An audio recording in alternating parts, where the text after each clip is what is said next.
নমস্কার বন্ধুরা, Sreemoyee astrological tips চ্যানেলে তোমাদের সকলকে স্বাগত জানাচ্ছি। আজকে ভবন নির্মাণ সংক্রান্ত দ্বিতীয় ভিডিও করছি। আগের ভিডিওতে তোমাদের বাস্তুশাস্ত্রে ভবন নির্মাণের যে সমস্ত নির্দেশ রয়েছে সেই নিয়ে জানিয়েছিলাম। আজকে আরেকটি ভিডিও করছি যেখানে আরও কয়েকটি বিষয় তোমাদের কাছে তুলে ধরব।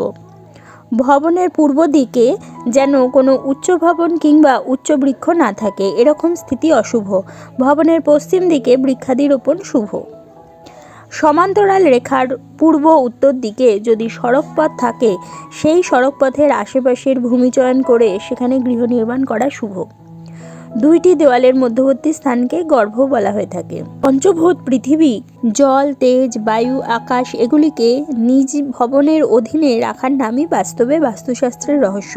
অতএব ভবন নির্মাণ সময় তৎ স্থলে অর্থাৎ অগ্নিকোণে অগ্নিসংস্থান কক্ষ, যেমন রান্নাঘর, বিদ্যুৎ আদি সাজ সরঞ্জাম রাখার কক্ষ, বায়ুপ্রাপ্তির জন্য বায়ুকোণের দিক খোলামেলা রাখা, অর্থাৎ ঈশ্বরের শুভাশিস প্রাপ্তির জন্য ঈশান কোণে পূজন স্থান বা দেবস্থান কক্ষ নির্মাণ করার প্রতি লক্ষ্য রাখা দরকার।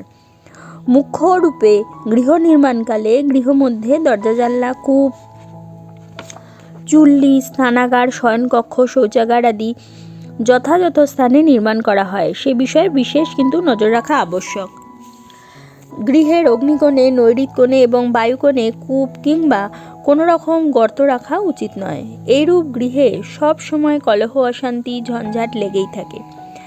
বাস্তুভূমির পশ্চিমাংশ পূর্বাংশ অপেক্ষা কিছু উচ্চ রাখা দরকার। ভূমির পূর্ব দিকের ঢাল যুক্ত থাকা শুভ। বাস্তুভূমি চতুষ্কোণাকৃতি হওয়া শুভ এবং শ্রেষ্ঠ বলে বাস্তুবিদগণ অর্থাৎ পণ্ডিতগণ সর্বসম্মত বলে মান্যতা দিয়েছেন।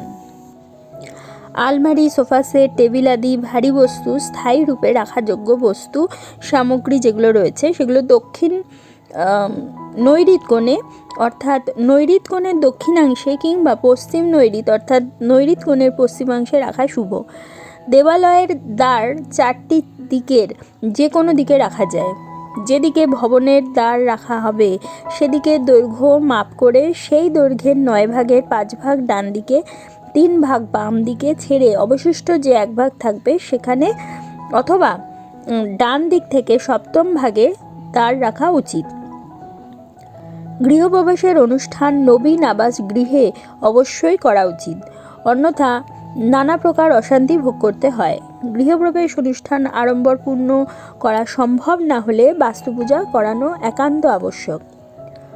ভবন কক্ষগুলি সুসজ্জিত করবার জন্য যুদ্ধ বা সংগ্রাম চিত্র, প্রস্তর বা কাষ্ঠ নির্মিত শূকর, চিতাবাঘ, ব্যাঘ্র, শৃগাল, সর্প, শকুন, পেঁচা, পায়রা, বাজপাখি, কাক, বক এগুলির মূর্তি কিংবা চিত্র রাখা অনুচিত। ভবন কক্ষের এ সকল চিত্র বা প্রস্তর অথবা কাষ্ঠের মূর্তি রাখা অশুভ। জল নিকাশের ব্যবস্থা বায়ুকোণে, ঈশান কোণে কিংবা উত্তর দিকে ব্যতীত অন্য কোনো দিকে রাখা অশুভ। মলমূত্র ত্যাগের স্থান অর্থাৎ শৌচালয়ে বায়ুকোণে রাখা উচিত। যদি স্থানের অভাব হয়ে থাকে সেদিকে না করা যায় তাহলে সেক্ষেত্রে অবশ্যই খেয়াল রাখতে হবে যে কমোডটা যে রয়েছে সেটা যেন অবশ্যই উত্তর অথবা দক্ষিণ দিকে থাকে, এটি খেয়াল করতে হবে। ভবনের কাজে একই জাতীয় কাষ্ঠ ব্যবহার করা উচিত। অভাবে 2 বা 3 প্রকার কাষ্ঠ ব্যবহার করা যেতে পারে। এর অধিক কাষ্ঠ অর্থাৎ এর অধিক শ্রেণীর কাষ্ঠ ব্যবহার শুভকারক হয় না। বাস্তু নির্মাণ হেতু ভূমিখণ্ড ক্রয় করে ওই ভূমির উত্তর পূর্ব দিকে ভবন নির্মাণ করা উচিত। দক্ষিণে কিংবা পশ্চিমাংশে গৃহ নির্মাণ করা অনুচিত। সিঁড়ির দ্বার পূর্ব দিকে কিংবা দক্ষিণ দিকে রাখা শুভ। ভবনের পশ্চিম অথবা উত্তর ভাগে ডান দিকে সিঁড়ি রাখা শুভ। যে ভূমি গৃহ নির্মাণের জন্য ক্রয় করা হয়েছে সেই ভূমির মাটি হলো প্রয়োগে খনন করে উপরিভাগের মাটি সরিয়ে দিয়ে তার পরিবর্তে অন্যত্র হতে মাটি এনে ভরাট করে গৃহ নির্মাণ করলে ভূমির দোষ কেটে যায়, অর্থাৎ ভূমি দোষমুক্ত হয়ে থাকে। যদি ভবনে প্রাত 9 ঘটিকা থেকে মধ্যাহ্ন 3 ঘটিকা পর্যন্ত বৃক্ষ ছায়া পতিত হয় অর্থাৎ বৃক্ষের ছায়া পড়ে, সেই গৃহ অশুভ এবং কষ্টদায়ক বলে গণ্য।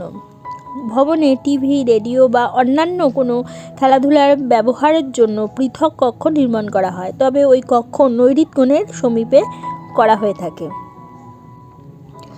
ভবন থেকে বাইরে নির্গমনের জন্য একাধিক দ্বার রাখার ইচ্ছা থাকে, তবে পূর্ব দিকে সবচেয়ে ভালো যদি রাখা যায়। অন্য দিকে রাখা অর্থাৎ একাধিক দিকে রাখা কিন্তু অশুভ ধরা হয়ে থাকে। অতিথিদের জন্য কক্ষ উত্তর অথবা পশ্চিম দিকে রাখা শুভ।